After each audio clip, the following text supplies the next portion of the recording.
Engineering से related छोटी बड़ी इन्फॉर्मेशन के लिए सब्सक्राइब करिए हमें। हेलो फ्रेंड्स, हाय, मेरा नाम है रॉथर जेलिस इज माय नेम और स्वागत है आपका हमारे चैनल पे। अगेन हम वापस आ गए आपको जोसा काउंसलिंग सेशन में और हमने आपसे वादा किया था कि यहाँ पर हम जोसा काउंसलिंग के ऊपर पूरी की पूरी सीरीज बनाएंगे जहां पर हम हर छोटी से छोटी, बड़े से बड़ा हर वो टॉपिक कवर करेंगे जिसकी जरूरत है आप लोगों को जानने के लिए। तो शेयर जरूर करिएगा इस सीरीज को और बने रहिए हमारे साथ, वीडियो को पूरा जरूर देखना। लेकिन आज का हमारा टॉपिक क्या होने वाला है? इसमें हम कंप्लीट जोसा काउंसलिंग प्रोसीजर के बारे में जानना चाह रहे हैं। जानेंगे कि right from registration to seat allotment, mock seat allotment, ये सारी चीजें क्या होती हैं, डिटेल में समझेंगे सो दैट आपके छोटे बड़े डाउट्स को हम क्लियर कर सकें। सो अभी हम ये तो नहीं जाएंगे कि कैसे क्या अलॉट होती है, बहुत सारी चीजें आपको पता ही होगा कि जेडब्ल्यू आप मेन देते हो, इसके बाद एडवांस देते हो, इसके बाद आपका कहीं ना कहीं जोसा की काउंसलिंग होता है। जोसा की काउंसलिंग किस चीजों के लिए होता है मैं जल्दी से समझाता हूँ। यहाँ पर IITs के लिए, NITs के लिए और IIITs के लिए और इसके बाद राइट GFTIs के लिए और IIEST कॉलेजेस के लिए होता है। सो दो भागों में इसको डिवाइड किया गया है। IIT राइट, इसको कौन कर रहा है? IIT दिल्ली कोऑर्डिनेट और बाकी इसको हम बोलते हैं NIT प्लस सिस्टम।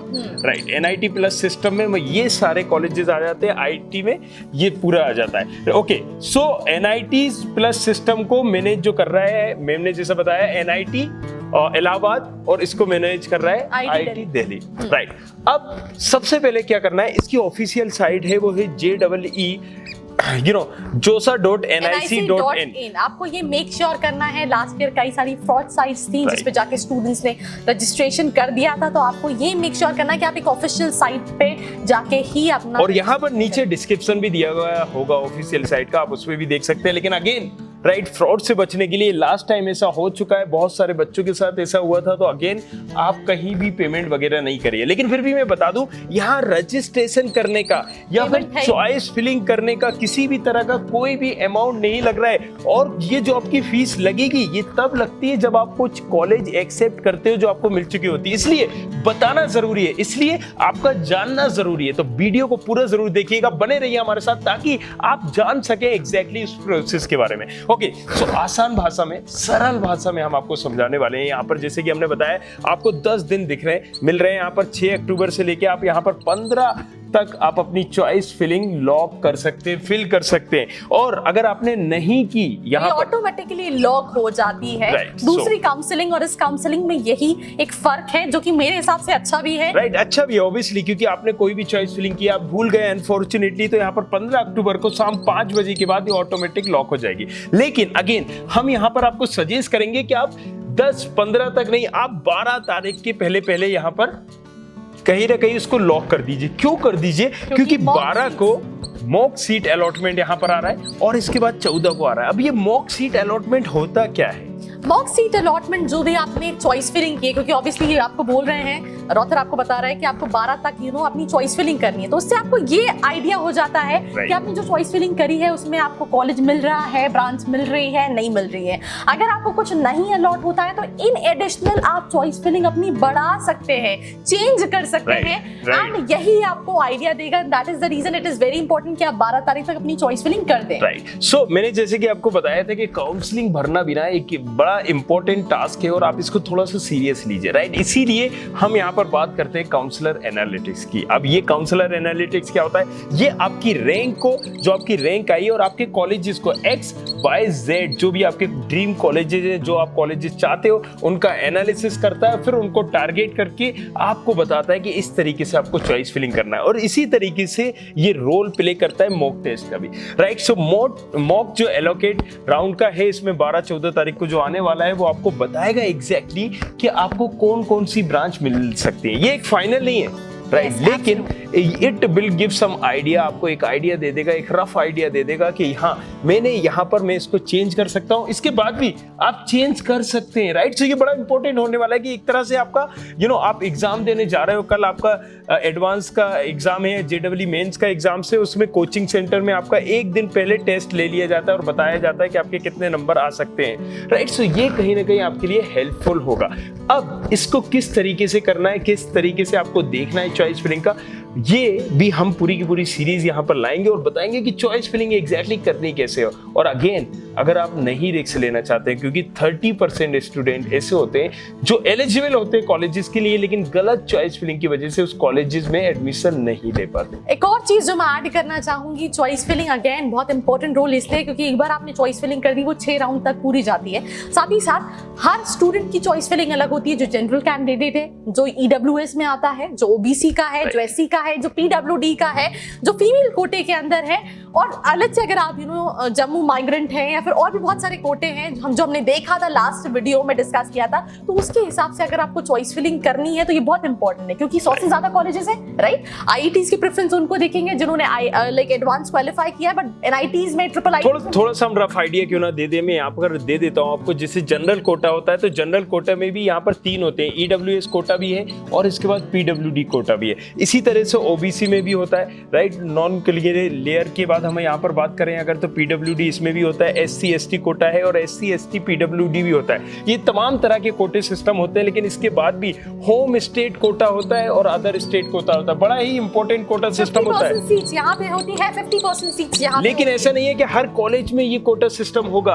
कहीं पर जैसे कई गोवा की अगर हम बात करें, श्रीनगर की हम बात करें, तो वहां पर ये कॉलेजेस की सिस्टम कहीं 40% है, और जैसे जहां ये एनआईटीज नहीं है तो वहां पर एक अल्टरनेटिव एनआईटीज दे दिया जाता है। मान लीजिए अंडमान में नहीं है तो उसका आपको दे दिया गया है कि गोवा में आपका रिजर्वेशन कोटा रिजर्व रहेगा। अगेन इसके बाद फीमेल ओनली कोटा रहता है, फीमेल ओनली का 20% कोटा। ये फीमेल पूल एक तरह से कहते हैं, सो दैट जो फीमेल कैंडिडेट्स है वो आए आगे पढ़ाई करे, दैट इज द रीजन। और ये अलग से सीट्स हैं, ऐसा भी नहीं है कि इनमें राइट, फीमेल को यहाँ पर कहीं ना कहीं इंकरेज करने के लिए एक्स्ट्रा सीट लाई गई थी, लेकिन इस बार और भी धमाकेदार हुए हैं, क्योंकि ये पहले 17% था, 20% हो गया। वहीं पर अगर हम बात करें यहाँ पर कि ईडब्ल्यूएस 4% था, अब वहां पर 10% हो गया। सो बहुत कुछ चेंजेस हुआ है, और सिर्फ यही नहीं, आपको 5000 करीब सीटें बढ़ गई हैं। और आईआईटीज की अगर हम बात करें तो यहाँ पर 2000 से भी ज्यादा सीटें प्लस आपकी बढ़ चुकी हैं, और इसी तरीके से एनआईटीज में बढ़ी है। सिर्फ गवर्नमेंट फंडेड कॉलेजेस की बात करते तो -200 सीटें हुई हैं, अदरवाइज हर जगह, और ये पुराने इतिहास तक में आप देखेंगे तो ये सीटें इतनी कभी भी नहीं बढ़ी हैं। सो इजी भी है, लेकिन प्रोसेस समझना भी बहुत जरूरी है, right. So come to the point, हम वापस आते हैं रजिस्ट्रेशन चॉइस फिलिंग। अब आप जब रजिस्ट्रेशन करेंगे तो इसका कोई पैसा नहीं है, चॉइस फिलिंग का भी कोई नहीं है, लेकिन जब आप कोई ना कोई सीट एक्सेप्ट करते हो, राइट, सो एक्सेप्ट करते टाइम आपको यहाँ पर SC ST और SC ST PWD, राइट। इसके बाद हम यहाँ पर बात अगर हम करेंगे PWD वो जनरल का हो या OBC का हो, किसी का भी हो, तो उनको यहाँ पर फीस लगेगी 15,000 रुपए, राइट। 15,000 फीस देनी पड़ेगी। और अगर आप जनरल कैटेगरी के हैं या OBC के, राइट, OBC या फिर आप हैं EWS, तो आपको 35,000 रुपए देना पड़ेगी। अब ये जो फीस है आपकी 35,000 रुपए में, आपको पहले से थोड़ा सा सिर्फ 2,000 रुपीज जो है वो एक तरह से काउंसलिंग चार्ज आप ये कह सकते हैं। बाकी सारी जो फीस है वो आपकी जो कॉलेज की फीस है, क्योंकि हर कॉलेज की फीस अलग अलग होती है, हर कॉलेज की अलग अलग। सो आपकी कॉलेजेस की अलग, ये सिर्फ आपका अपीयर होने की या एक्सेप्ट करने की एक फीस है, और वो आपकी फीस 2,000 कट के काउंसलिंग जो फीस है सभी की सब एडजस्ट हो जाएगी। अब इसके बाद अगेन जब आपको कोई कॉलेज अलॉट होता है तो आपको वहाँ पे लाइक एक तरह से रिपोर्टिंग करनी पड़ती है, डॉक्यूमेंट्स ऑनलाइन, क्योंकि इस बार वेरिफिकेशन ऑनलाइन है, राइट। बहुत इंपॉर्टेंट चीज है जो उन्होंने मेंशन की, ऑनलाइन वेरिफिकेशन है, तो उसमें अगर आपके डॉक्यूमेंट्स वेरीफाई हो गए तो ठीक, अगर नहीं वेरीफाई हुए तो आपको ईमेल आएगा जहाँ पे आपको बोला जाएगा कि आपकी ये डॉक्यूमेंट्स में कमी है या फिर ये प्रॉब्लम है। तो that what I am saying कि अगर वो छोटी सी गलती आप स्किप आउट कर गए, आपने नहीं देखा, तो आप पूरी काउंसलिंग से भी बाहर हो सकते हैं। थोड़ा सा हम इसको डिटेल में समझाते हैं, राइट। वीडियो जरूर थोड़ा सा बड़ा होने वाला है, लेकिन आई एम सो सॉरी, क्योंकि आप वीडियो जरूर पूरा देखिएगा। अगर आप XYZ चॉइस भरोगे, अपनी चॉइस आप अपने हिसाब से ही भरोगे, अपनी रैंक के हिसाब से भरोगे, और ये भरना मतलब एक बड़ा इंपॉर्टेंट है, सोच समझ के आपको भरना चाहिए। मान लीजिए मैं यहाँ पर XYZ कॉलेजेस को भरता हूँ, या ABCDEFG कॉलेजेस को भरता हूँ, CDEFG, राइट। यहाँ पर मैं कॉलेजेस को भरता हूँ, मैंने इससे पहले भी बताया था इन तमाम तरह का कॉलेज अलॉटमेंट कैसे होता है, राइट। सो हमने उस पर भी वीडियो बनाई हुई है, जाके आप देख लो। कॉलेज अगर आपको पहले NIT मिला है, फिर IIT आपको मिल गया है, तो आपको क्या करना पड़ेगा, आपको यहाँ भी वेरिफिकेशन कराना पड़ेगा, यहाँ भी वेरिफिकेशन कराना पड़ेगा। लेकिन IIT से NIT फिर से मिल जाता है तो क्या करना पड़ेगा, या अगर इस केसेस में भी मिलता है तो भी आपको यहाँ वेरिफिकेशन कराना पड़ेगा। और अगर आप यहाँ वेरिफिकेशन नहीं कराओगे तो भी आप कहीं ना कहीं एलिजिबल, आप कहीं ना कहीं आपको हटाया जा सकता है। और अगेन आपको कोई सीट मिल जाती है, आपने यहाँ पर 1 2 3 4 5 6 7 8 9 10 कॉलेजेस भर दिए, मान लीजिए 30 नंबर का आपको कॉलेज मिल जाता है, लेकिन फिर भी आपको यहाँ पर रिपोर्ट करना पड़ेगा और यहाँ पर आपको डॉक्यूमेंट यहाँ पर अपलोड करने पड़ेंगे। और आपकी जो फीस है, एक्सेप्टिंग फीस जो है आपकी बताई हमने अभी यहाँ पर 15,000 और 35,000 ये आपको सबमिट करनी पड़ेगी। लेकिन इसके बाद भी आप इसके बाद आप क्या कर सकते हैं, फ्लोट, सीट, स्लाइड और फ्रीज। इसमें एक और चीज मैं ऐड ऑन करना चाहूंगी, भले वो आपको कॉलेज पसंद हो नहीं हो, आप उससे बेटर कॉलेजेस चाह रहे हैं, उस केस में भी आपको जाके रिपोर्टिंग करनी है। अगर आप नहीं करते हो तो आप पूरे राउंड से बाहर हो जाते हो, पूरी काउंसलिंग से बाहर हो जाते हो। तो कुछ चीजें बड़ी इंपॉर्टेंट है, राइट। इसीलिए हम बोलते हैं कि मेंटर सर्विस जो हम प्रोवाइड करते हैं, यहाँ पर 1-to-1 मेंटर गाइडेंस दिया जाता है। यहाँ पर व्हाट्सएप सपोर्ट हो तो एक मेंटर जो डेडिकेटेड आपको हर पल गाइड करता है कि उस काउंसलिंग में किस तरीके से अपियर होना है। ये इसकी आपको इंपॉर्टेंस तब समझ में आएगी जब आप उसके थ्रू एक अच्छे कॉलेज को और अपने एक जो क्योंकि कैरियर का सवाल है, ऑब्वियसली आप उस चीज को कहीं ना कहीं पा पाओगे अपनी लाइफ में, राइट। अगर इसकी और डिटेल्स चाहिए, नीचे नंबर दिया है, कॉल मैसेज या व्हाट्सएप करके पता कर सकते हैं। साथ ही साथ mentorship.collegecovery.com पे भी विजिट कर सकते हैं। अब कम टू द पॉइंट, हम वापस आ जाते हैं। सो जैसे कि हमने बताया, यहाँ पर आपको XYZ कोई भी कॉलेज से आप मिल चुका है, लेकिन आप उसको फ्लॉट करना चाहते हैं, मतलब उससे बेटर कॉलेज आप ले रहे हो। कहीं ना कहीं आपके दिमाग में आ रहा है, यार ये मुझे तो मिल गया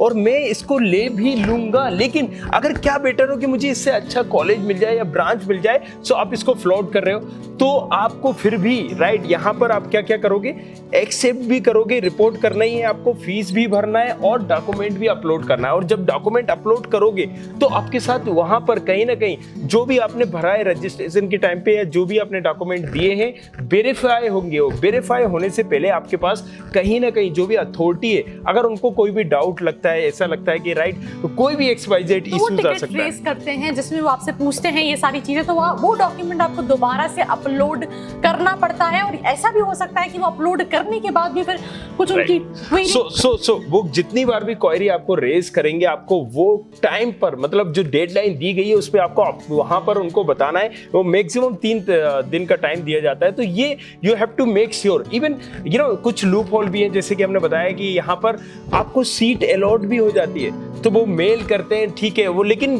कहीं पर भी ये रिस्पॉन्सिबिलिटी जोसा नहीं लेता है। ये आपकी की रिस्पॉन्सिबिलिटी है कि आप चेक करते रहिए, अपडेट भी चेक करिए, राइट। इसीलिए हम बोलते हैं कि ये काउंसलिंग बड़ी इंपॉर्टेंट है। या तो आप इतने जागरूक हो, इतने आप फोकस हो उन सारी चीजों में, अदरवाइज अगर आपने कोई भी चीज मिस की तो जोसा की कोई भी रिस्पॉन्सिबिलिटी वो नहीं लेता है कि अगर आपको सीट अलॉट हो गई तो आप ही को देखना है, राइट, आपको ये सारी चीजें करना है। हाँ, you will get mail, but sometime बहुत सारे स्टूडेंट के साथ मेल्स को लेके भी इश्यूज आए हुए हैं। So again you have to make sure कि आप कोई भी ऐसी मिस्टेक ना करें। दैट इज द रीजन हम ये सारी वीडियोस बना रहे हैं। तो पूरी वीडियोस को कंप्लीट देखें।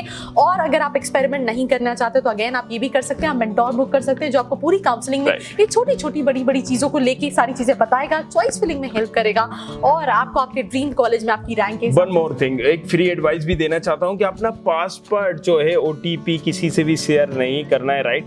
आपके अगर कोई काउंसलर है, मेंटर है तो वो ठीक है, बट आप किसी से भी शेयर ना करें क्योंकि ये आपके कैरियर का सवाल होता है। कोई भी चेंज कर सकता है। आप अपने दोस्त के साथ भी इवन शेयर करते हो, कई बार जेलसी भी होती है, दोस्तों में भी आपस होती है, वो नहीं चाहते कि आपको एक बेटर मिले। उन्होंने अगर बीच में एक कॉलेज डाल दिया या फिर यहाँ पर XYZ आपने कॉलेजेस डाले हैं, बीच में उन्होंने ऐसा कॉलेज डाल दिया जहाँ आप नहीं चाहते हो या जो बहुत ईजी है पाना, और तो वहाँ पर आपको दिक्कत हो सकती है, राइट। सो ये पूरा का पूरा काउंसलिंग में एक लिटिल बिट कोई भी चेंजेस होगा या कोई भी वीक कॉलेजेस भी पढ़ा होगा तो वो भी आपके लिए गले की हड्डी बन सकता है। तो अगेन इस सीरीज में पूरा बने रहना है, हमें देखते रहना है और कुछ भी पूछना है तो बेझिझक पूछो हक से। हमारी एक सीरीज है जहां पर जाके आप पूछ सकते हैं और उसके बाद भी आपको जिस रैंक में जो कॉलेज अलॉट होता है आप वो भी पूछ सकते हैं कि आप मेरी रैंक में ये जो मुझे कॉलेज अलॉट हुआ है क्या मुझे करना चाहिए, नेक्स्ट राउंड में जाना चाहिए, फ्लोट करना चाहिए, स्लाइड करना चाहिए, फ्रीज करना चाहिए। इन तमाम चीजों के लिए जुड़े रहिए, देखते रहिए हमें। लाइव आते हैं हम लोग रोहतक जेलिस आरजे खबरी नाम से भी एक चैनल है, आरजे खबरी, डेडिकेटेड इंजीनियर वालों के लिए। जाओ जाके उसको सब्सक्राइब करो, बने रहिए हमारे साथ। Thank you very much, thanks a lot.